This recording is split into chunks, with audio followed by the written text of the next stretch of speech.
Porque tem uma frase que eu gosto que é: tu não é quem tu pensa que é, tu não é também quem o outro pensa que tu é. Tu é quem tu pensa que é sobre o que o outro pensa que tu é. Porque como nós somos seres relacionais, de tribo, A gente tem uma preocupação muito grande sobre o que os outros pensam. Então, o teu ego, ele tá muito ligado a esse super ego sobre o que os outros pensam sobre ti. Então, não é sobre o que tu pensa de ti, porque na real tu tá pensando sobre o que o outro pensa. Não é nem sobre o que o outro pensa. Então eu tô pensando, minha coletiva egóica, digamos assim, aquilo que forma o meu eu, muitas vezes está conectado com o que eu acredito que as pessoas pensam sobre mim. Uhum. E a gente tem essa necessidade. Tem um livro... Cara, isso é uma coisa que eu estudo pra caramba, né? O que faz eu ser eu. E eu já li um monte de livro, e daí foi um livro do Rick and Morty, sobre filosofia de Rick and Morty, que ele fala sobre isso, a continuidade do eu. Porque ele fala, cara, peraí, o Rick and Morty, ele se deterioriza, e daí ele se clona em outro lugar, ele se teletransporta. Quem é ele? Multidimensões. A continuidade da história. Então nós somos uma história. Então essa história que é contada... A gente vai entrar em outro lance aqui. Só que, mas por que pra mim isso é tão importante? Porque eu quero simular mentes sintéticas. Eu quero criar mentes sintéticas. Meu grande aqui, que eu sou apaixonado, é nesse lance de criar mentes sintéticas. Uhum. Porque no momento que eu crio mentes sintéticas, eu consigo elevar a capacidade... Eu acredito nisso, né? Posso estar enganado. Mas eu consigo elevar a capacidade das pessoas para que elas possam se aperfeiçoar melhor para esse novo mundo que a gente está. Porque no momento que eu consigo criar uma mente sintética de Napoleão Hill que pode conversar contigo e te melhorar de forma hiper-personalizada, porque ele vai te entender, ele vai entender os teus desafios, vai entender os teus projetos, mas é como se você tivesse Napoleão Hill, é como se você tivesse o Tony Robbins, é como se você tivesse Tim Ferriss, o Hormozi, qualquer um do teu lado. Por exemplo, o Hormozi, eu vou chamar o Hormozi para escrever copy para mim, ou vou pegar o Hormozi para escrever, para me ajudar numa ideia de negócio. Vou chamar agora o Tim Ferriss para me falar sobre como eu posso trabalhar menos e curtir mais a vida. Vou te chamar... Então, se você tem acesso a essas mentes sintéticas, você consegue ter uma educação personalizada, que é o que eu acredito. Eu acredito que hoje tá tão rápido a gente criar as coisas, né? Você digita ali alguma coisa, pode criar... A maioria das coisas que você criar vão ser porcaria, mas se você ter um repertório, você consegue criar coisas maravilhosas. Onde é que entra a educação, então, nisso? Porque a educação... ela vem para que você tenha uma formação, você se forme, né? Tipo, você adquire aquele conhecimento para um determinado fim.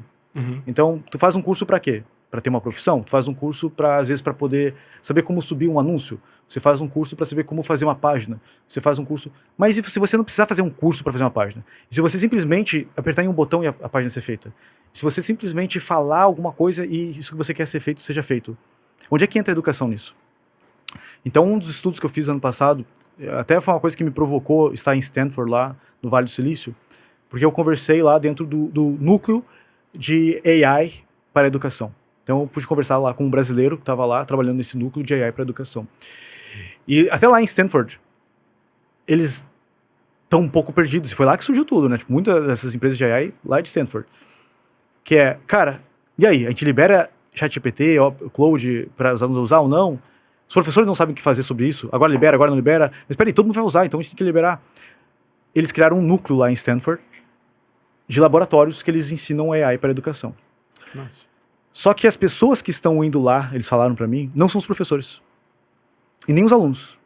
Quem está indo lá é as pessoas que trabalham em Stanford. Às vezes em áreas que eles nem querem mais trabalhar.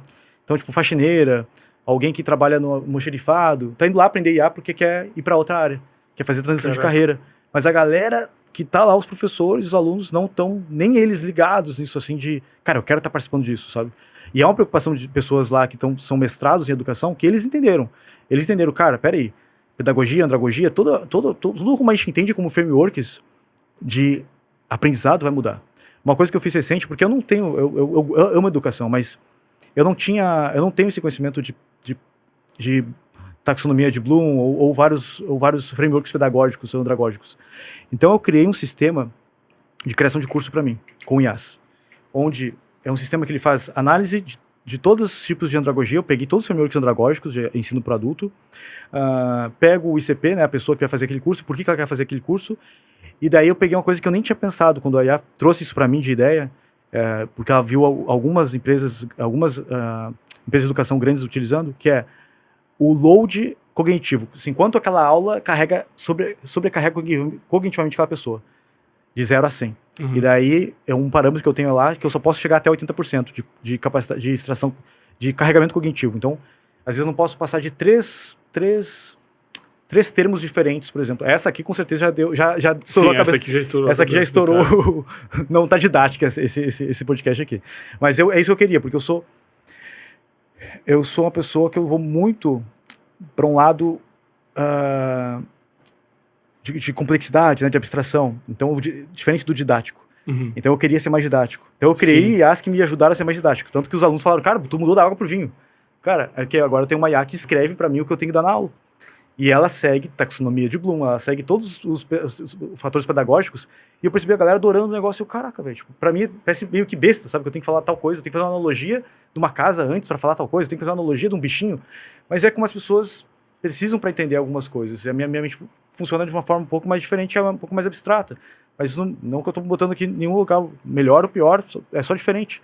As pessoas aprendem de formas diferentes. Opa, aprendi isso aqui. Mas por quê? Botei uma IA para criar todo esse processo. Sim. Então, se eu botei uma IA para criar todo esse processo, foi o que eu pensei. Peraí, eu criei um curso lá de Supabase, que eu estudando o curso, eu fiquei, tipo, aprendi um monte de coisa. Eu fiz o curso, eu uso os clones, né? Eu clono a mente de alguém, eu clono a mente do meu professor, José, que ele é mais didático que eu, e é o José que escreveu todas as aulas. Os caras ficaram muito didáticos, o clone dele, né? Uhum. E o incrível que é o quê? Eu botei ele depois, eu passei pra ele esses cursos pra ele gravar. Cara, ele falou, cara, tá mais de 80%, 90% do curso tá literalmente pronto. É só botar aqui no telão, no teleprompt e ler. Porque assim, é exatamente o jeito que eu falo. Eu peguei vários textos dele, várias aulas e fiz esse clone. Então, meus professores estavam com dificuldade de criar aula. Eles demoravam, às vezes, um mês para criar um curso. Até porque alguns deles têm conhecimento pedagógico, andragógico, etc. Mas realmente é chato, tem que parar para estudar. É porque tu tem que simplificar um pouco o pensamento, né? É difícil, por exemplo, alguém que está muito... A gente estava falando sobre isso ali há pouco, né? Às vezes, por exemplo, escovar os dentes, né? Quem foi o exemplo que eu te dei. Para nós, aqui a maioria das pessoas que estão escutando, é uma coisa... Cara, como é que tu escova os dentes? Me ensina a escovar os dentes. Daí, peraí, é só pegar a escova, bota... Não, é que... Tá, mas como é que tu deixa a escova depois? Tu deixa ela deitada, as setas tem que ficar para baixo. Onde é que tu deixa ela? Tem que deixar no copo, tem que deixar dentro da pia, tu deixa ligada... Quanto tu bota de pasta? Tu bota a pasta onde? Tu bota no final dela, em cima, embaixo, nas sedas. E tu, cara, é óbvio, nas sedas. É óbvio para nós, que desde pequenos somos ensinados assim. Agora, a mesma coisa, uma pessoa vai chegar para aprender alguma coisa nova, ela não sabe nada. Tipo, ela não sabe... Sim. Como é que eu vou... Cloud Code, eu nunca abri o terminal na vida, eu nem sei o que é terminal, eu nem sei o que é essa tela preta. Então, tu tem que pegar e, para nós que estamos lá, vivendo isso o dia todo, já virou meio normal. Agora, essa IA, ela analisa tudo, só que ela faz análise de todos os cursos que existem sobre aquilo na internet, analisa tudo o que as pessoas estão falando no Reddit ou no X sobre aquele tipo de conteúdo, lê todas as documentações sobre aquilo, vai lá, analisa toda a grade que eu fiz, faz um monte de pesquisa comigo, ela faz cerca de 20 pesquisas a cada vez que eu vou criar 20 perguntas cada vez que eu vou criar um curso. Pô, eu criei um curso, eu fui lá fazer a validação com uma pessoa que tem de Mac, ele passa no Mac já, todas as validações que precisa para passar no Mac. Isso eu criei, sei lá, em 2 dias, sabe? Interagindo, interando ali, e é o que a gente tem usado hoje para criar cursos que a galera tava com maior nota de avaliação entre os alunos. E que o cara vai aprender mesmo. Daí eu pensei, peraí, mas e aí, será que é isso? As pessoas... Porque leva tempo, tem que produzir o vídeo, sentar, gravar aula. Só que se eu sento e gravo uma aula hoje sobre algo, literalmente amanhã pode ser que a IA já mudou alguma coisa e aquela aula foi desatualizada. Então como é que tem que ser a educação? E eu fui pesquisar muito sobre isso. E uma das coisas que para nós adultos faz mais sentido são projetos orientados ao aprendizado. Então, por exemplo, digamos que tu queira criar um sistema para tua comunidade aqui. Tu cansou do Circle lá porque tem várias coisas que tu não quer, tu não tem, e já testou outras também. Se eu te der um curso, eu vou te dar um curso primeiro sobre terminal. O curso tem 20 aulas sobre como usar o terminal. Eu vou te dar um curso agora sobre Supabase, tem 40 aulas. Agora eu vou te dar um curso sobre desenvolvimento como JavaScript e Node, que tem 50 aulas. Agora, cara, não tem tempo para isso. Sim.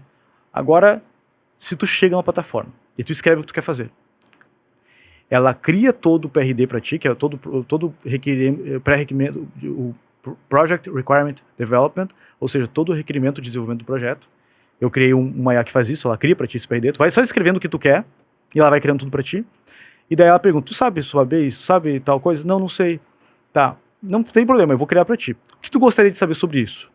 Eu gostaria de saber o que é isso. Tá, peraí, que eu tenho uma aula do José, aqui que ele falou sobre isso. Tu quer assistir essa aula agora? Quero. Pum, aparece na tua tela na hora, a tela dele. Daí tu assiste, e não só isso, ela pega só o que tu precisa saber. Então naquele vídeo, por isso que eu tô criando meu próprio player de vídeo, porque eu pego só a partezinha que ele falou sobre aquilo.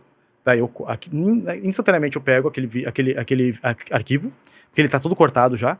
Eu só pego aquela parte do arquivo, renderizo no player, e daí tu só roda aquilo ali para ti. E daí tu, beleza, legal, vamos fazer agora, vamos criar? Ótimo, vamos fazer o planejamento então. Para isso seria interessante tu entendesse um pouquinho de estrutura de dados e estrutura de projetos. Tu já entende sobre isso? Não entende nada sobre isso. Tá. Daí ela vai analisar qual que é o grau de dificuldade do projeto. É um projeto com dificuldade alta. Tu tem alguém que pode tocar esse projeto depois para ti? Tenho. Então ótimo. Não tenho. Então é interessante de repente tu saber um pouquinho sobre projetos. Ou seja, toda a educação é personalizada para aquilo que tu quer realizar. Sim. Para te entregar só aquilo que precisa. Ontem chegou o carrinho do meu filho esse carrinho de controle remoto grandão para ele poder entrar e ficar lá, né? E eu peguei o manual para montar e, cara, era um negócio tipo assim, só tinha umas fotinhos, não tinha nada ali. Eu pensei, caraca, de fazer manuais melhores antes, né? Mas tinha um QR Code. Abri o QR Code, abri o vídeo. O vídeo tem 3 minutos. Explica tudo. E daí, 3 minutinhos, ali ainda separadinho, cortado. Por exemplo, eu já tinha montado, porque era óbvio como montar as rodas, como conectar o motor. Eu já tinha montado isso já. E eu queria já ver como é que eu ia conectar a direção e alguns acessóriozinhos, assim. Daí eu vi ali, direção, eu cliquei em direção, daí o cara mostrou ali, tipo, 15 segundos ele mostrou, ó, aqui, ó, tu vai ter que tirar essa chave aqui. Beleza, pausei. Lá fiz. Tá, montei o resto ali que era fácil também, daí eu queria montar alguma partezinha da frente ali, que é pra conectar, pra carregar. Daí eu pensei, eu podia ali ficar mexendo, eu pensei, cara, tem um vídeo aqui, eu olhei assim, ó, como desacoplar a bateria pra colocar ela pra carregar. Cliquei ali, cara, do vídeo de 3 minutos eu assisti acho que uns 40 segundos no máximo, eu montei o carro ali, sei lá, em 5 minutos, 6 minutos. É isso que a gente quer como adulto. Sim, a facilidade é absoluta. Imagina se eu tivesse que sentar para assistir um curso sobre como os carros elétricos infantis funcionam. Como funciona para... Cara, não, eu só quero montar o carro. Só que é o resultado. Só que é o resultado. Então, como é que eu acredito que a educação vai se dar? Essa educação, que não é uma educação formal. Eu estou falando da educação pragmática, essa educação que a gente conhece do marketing digital, Sim. que a gente conhece dos cursos profissionalizantes. Porque uma coisa são as hard sciences. Essas eu acho que as universidades, a gente vai ter que botar mais energia nisso no Brasil ainda. Mas quando a gente vai para as partes pragmáticas do dia a dia, como marketing e várias outras coisas que são faculdades meio que fake, né? Não deveria ter uma faculdade sobre marketing, ou faculdade, sei lá, sobre vários os assuntos que hoje são assuntos que mudam o tempo todo e que não exige realmente, são mais pragmáticos, digamos assim. Eu não vejo que essa necessidade que as hard science ou instituições ou ensinos que precisam de regulamentação como medicina e outras precisam, advocacia precisam. Essas que tu quer resolver um problema. Por exemplo, marketing. Sim, tu quer quer aprender uma habilidade. Tu quer aprender uma habilidade, cara, eu quero que minha empresa seja mais reconhecida. Beleza, tem isso. A IA vai conseguir te ajudar. Tu pode aprender as coisas... Com aquilo que tu precisa só. Exatamente aquilo que tu precisa. Isso vai dar muito mais aquela sensação também de progresso. Então, a gente precisa a educação do futuro que eu vejo primeiro, extremamente personalizável. Hiperpersonalização. Tipo, tu aprende o que tu precisa na hora que tu precisa, como tu precisa. Inclusive, porque esse motor que eu estou criando de análise comportamental, eu vou conseguir te mostrar como tu prefere. Por exemplo, tu é um cara que gosta mais de escutar. Então eu vou... Aquele áudio do José eu vou botar em áudio e eu vou te mandar no teu WhatsApp só alguns tutoriais ali de imagens. Então uma pessoa, por exemplo, que gosta mais de sentar e estudar profundamente. Então ao invés de vídeo, todos os meus cursos eu crio todo o texto deles. Então eu vou te mostrar eu prefiro o texto, por exemplo. Eu não gosto de assistir vídeo, eu gosto de ler. Então vai ter para mim vai ser tudo em texto as aulas. E não só isso, mas comportamentalmente eu vou conseguir adequar toda a minha comunicação e toda a forma como eu te ensino conforme tua personalidade. Sim. Conforme tu e conforme teu estado de vida no momento. Porque tu pode ser meio parecido comigo, por exemplo, tem um disque parecido, mas talvez eu tô no momento que eu já vendi minha empresa e eu quero mais paz e tô no momento que tu quer escalar o teu negócio. Tá? Então, como é que tu pode usar IA para automatizar os teus negócios, para que tu possa ter mais paz e mais tempo com teu filho? E aí para ti como é que tu pode fazer agora escalar teu faturamento para que tu possa criar mais um negócio? São necessidades diferentes. Então a educação, eu vejo que ela tem que ser voltada para isso. Não essa educação... Sim. Por exemplo, se a gente fosse, sei lá, estudar o mesmo assunto, a gente teria necessidades completamente diferentes, às vezes, sobre o mesmo assunto. Pô, sei lá, o cara é um expert do digital, ele quer estudar marketing. O outro é designer e quer estudar marketing. O cara tem que aprender diferente. E fora que assim, existem... Eu quero que os alunos tenham o máximo de resultado possível. Então, e todas as pessoas que utilizarem qualquer aplicação minha, eu penso assim, o que será que para ele funcionaria melhor? Por exemplo, o cara é designer. Será que funciona para ele tentar ser copywriter? Será que não valeria para ele, talvez, criar páginas de alta conversão, então já que ele é designer? Ou pensar, por exemplo, uma coisa que mais poderia dar, agora pensando aqui, que mais poderia dar dinheiro para um designer que quer entrar no marketing digital, é criar criativos. ficar muito fera em criativos. Cara, isso é o que vai dar dinheiro pra ele. Agora ele quer virar um copywriter. Cara, sabe? Agora não, a pessoa ela era escritora de clickbait na UOL, que foi uma copywriter minha, e queria virar copywriter, ela era redatora. Cara, ela virou uma grande copywriter, por quê? Ela já escrevia clickbait pro UOL, ela já sabia mesmo como a mente funciona. A lógica da atenção. Ou um psicólogo que quer entrar no marketing. Cara, ele já entende a mente humana. A possibilidade dele ser um excelente copywriter é muito mais alta do que ele ser, sei lá, ser um designer, ser um front-end, ou sei lá, ser qualquer outra coisa, sabe? Sim. Então, também pegar essa correlação do passado da pessoa, porque eu acho que é isso que a gente precisa fazer no momento, para a gente aproveitar esse momento da IA. É exponencializar nossa singularidade. O que tu faz que tu é bom, que te dá prazer? Porque se aquilo não te dá prazer, o ato de fazer, outra pessoa que está tendo prazer em fazer aquilo vai conseguir te superar rapidamente. Por exemplo, eu sou um cara que adora ficar criando coisas. Com Cloud Code lá, eu devo ficar umas 12 horas por dia, no mínimo, no Cloud Code. Tenho 4 telas, eu abro, às vezes, uns 10 terminais em cada tela, e sendo cada terminal, às vezes tem subagentes ainda trabalhando.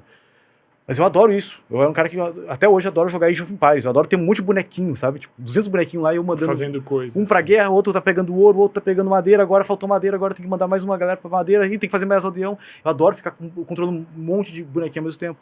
Então, agentes, eu tô lá, eu tô em casa, entendeu? Eu tô jogando videogame, porque eu tô botando um monte de agentes pra ficar trabalhando pra mim. Agora, por exemplo, não. Tu é uma pessoa que gosta mais da parte criativa de escrita.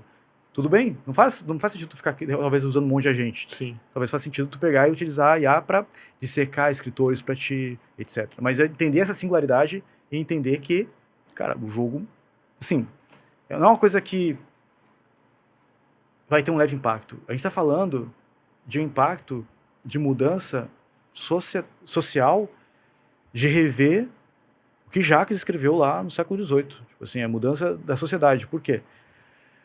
Os Estados Unidos têm essa briga com imigrantes, né, que estão roubando empregos. Tu imagina que a gente está inserindo no mercado de trabalho agora milhões, dezenas de milhões ou bilhões de agentes que são imigrantes, entre aspas, que nem o Val Harari fala, né, alienígenas, porque eles pensam, entre aspas, completamente diferente de nós, eles chegam a conclusões de forma completamente diferente de nós, e eles estão assumindo cargos já de trabalho. E eles são melhores. Eles são. Por exemplo, quanto é que custa um Cloud Code? $200. Quanto é que é isso no Brasil? Menos de, sei lá, R$1.000 e pouquinho. Quanto é que é um salário mínimo? Cara, é mais do que isso. Então, por menos de um salário mínimo, eu consigo contratar um melhor desenvolvedor que eu já tive na minha vida. Por quê? Ele não dorme, ele faz tudo que eu peço, ele me diz que ele vai me entregar em 20 horas e me entrega em 30 minutos. Ele sempre fala assim, beleza, teu projeto é muito complexo, em 20 horas eu te entrego. 30 minutos ele entregou, porque ele pega ainda a referência que humanos levam para fazer algumas coisas. Então ele sempre dá um tempo normalmente muito maior do que vai dar. Nunca reclama, tá sempre ali, sempre que precisar tá ali. Eu simplesmente tenho que dizer para ele fazer as coisas, ele faz. Por que eu pago? Como a gente falou, eu tenho 3 contas de $200. Por quê?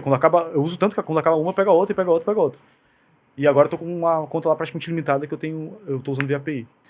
Mas por que essa mudança vai ser tão grande? O que aconteceu com os Estados Unidos quando os Estados Unidos pegou todas as suas fábricas, basicamente, e com a promessa de abundância, e aconteceu essa abundância, levou basicamente toda a sua parte, né, de fábricas e de criação de manufatura para a Ásia, principalmente para a China.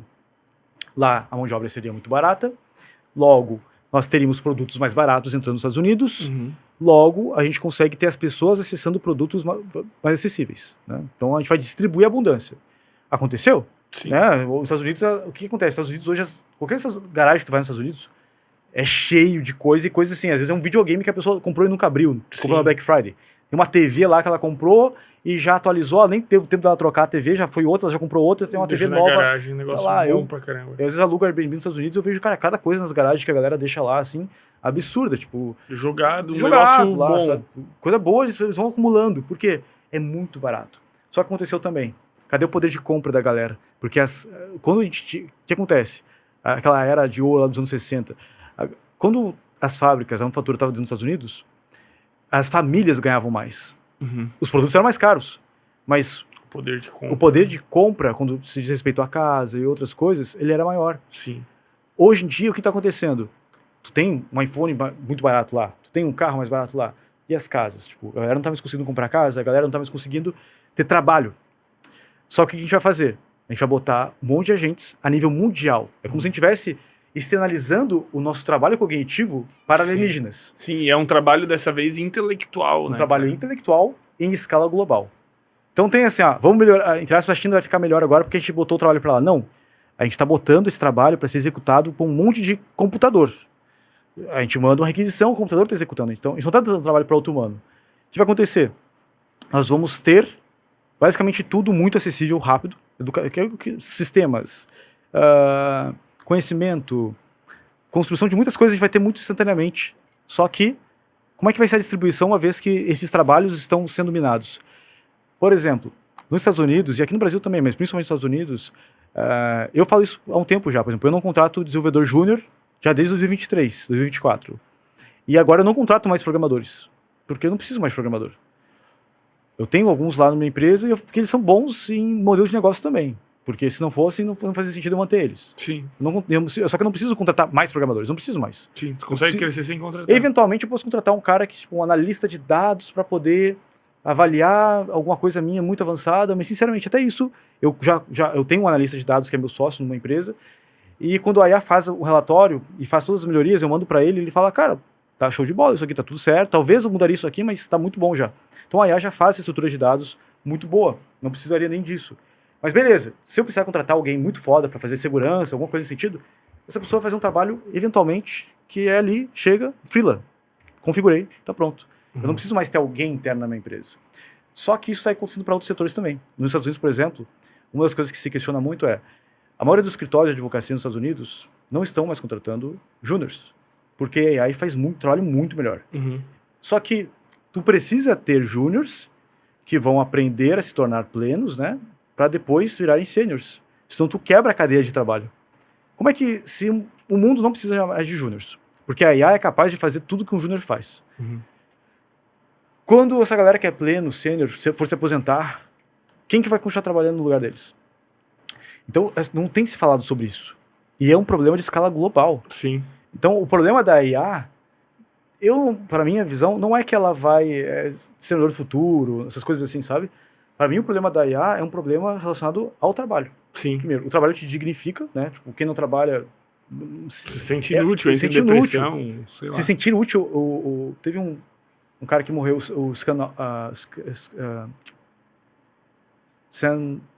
esqueci agora o nome dele. O cara morreu ontem, que fazia as charges lá do... Esqueci agora o nome dele. Não sei. Adam Scotland, sei lá, esqueci agora o nome dele. Mas ele é um escritor, ele escreveu aquele livro Como Errar e Mesmo Assim Vencer, uma coisa assim, como cometer muitos erros e mesmo assim vencer na vida. Foi um dos livros que mais venderam. E acho que é Scott Adlam. E ele falou que a coisa mais importante sempre para ele, que ele percebeu nas pessoas, foi esse sentimento de sentir útil, de sentir que tu precisa, sabe? E é uma coisa que as pessoas precisam. Agora, quando a gente tira isso delas, o que acontece? A gente pode ver o próprio Brasil aqui, né? No Brasil, a gente tem aí cerca de 50% da população... Nem trabalha, nem estuda. O que é? Sabe, tipo assim, tu vai ver, o Brasil tem um dos níveis maiores, se não o maior, né, de depressão, de ansiedade, é um dos maiores números. Não sei se tu conversa muito com psicólogo. A galera tá fudida, cara, né? E tu vai pegar todo mundo que também depende do governo, né, cara? A galera que a gente sustenta aí através de impostos e que não necessariamente por uma necessidade, mas por uma espécie de escolha, né? O cara tá ali, não, eu tô ganhando aqui meus 1.500 aqui do Bolsa Família, eu vou jogar no Tigrinho e vou comprar cachaça aqui. Claro que tem essas exceções. A gente tem pessoas que trabalham e também ganham esse apoio, etc. Mas o que a gente vê muito, né? É essas pessoas que tu falou, tipo assim, ganhou um valor ali, Tigrinho, etc. Tá, tô de boa aqui porque eu vou trabalhar. É a pessoa que tá desperdiçando oxigênio, né, cara? E aí que tá. Só que, será que essa pessoa tá bem? Bom, os números não indicam isso. Sim. Se essa pessoa estivesse bem, ela estaria botando a grande esperança dela no Tigrinho. Sim. Porque a maioria das pessoas, né, tá botando a esperança na Mega Sena do final do ano, tá botando a esperança em ganhar no Tigrinho, tá no governo. No governo. Tá sempre terceirizando o próprio futuro, né? E aí, será que essa pessoa tá bem? E os números não indicam isso. Então a gente tá se encaminhando para viver as maiores crises debilitantes, não só de trabalho, mas da pessoa em si, serem psicológicas. Porque a pessoa... Olha o que aconteceu na pandemia. A pandemia foi um mini teste do que vai vir com a AI. Porque as pessoas foram todas para casa, né? Agora imagina se a gente tiver... Já está acontecendo muitos layoffs, muitos. Eu estive na Salesforce. A Salesforce, o próprio CEO falou, né? A gente não vai mais contratar engenheiros, vamos contratar só vendedores, porque engenheiro já está resolvido. Voltou um pouco atrás, contratou algumas, mas assim, eu estava conversando com a principal engenheira lá de software da Salesforce, uma das principais lá. E ela falou para mim, não, às vezes nosso CEO é meio como é que é, exagerado nas colocações dele. Então eu falei, tá, mas seja franco comigo, aumentou muito as contratações, comparando com os outros anos? Ela falou, quase nada. E como é que tá a produtividade? Ela tá absurdamente alta. E tu acha que vai ter que precisar contratar muito mais gente? Ela falou, cara, eu acho que não, acho que pelo contrário, à medida que a IA avançar, a gente vai precisar de menos pessoas aqui na empresa. A gente acredita muito nisso, ela falou. Google, mesma coisa. Google não tá mais, assim, tu vai olhar as vagas, fizeram muitos layoffs, e tu não vê novas contratações. Sim. Eles demitiram 10 mil pessoas, daí tu vê assim, então eles vão contratar, sei lá, 5 mil. Não. Demitiu 10 mil e abriu algumas outras vagas para outras coisas. Eu conversei com eles lá sobre isso também. Mesma coisa para outros laboratórios, para outros lugares. Então, o que a gente está vendo? Pessoas boas, que têm expertise, que têm repertório, vão se dar bem e vão crescer.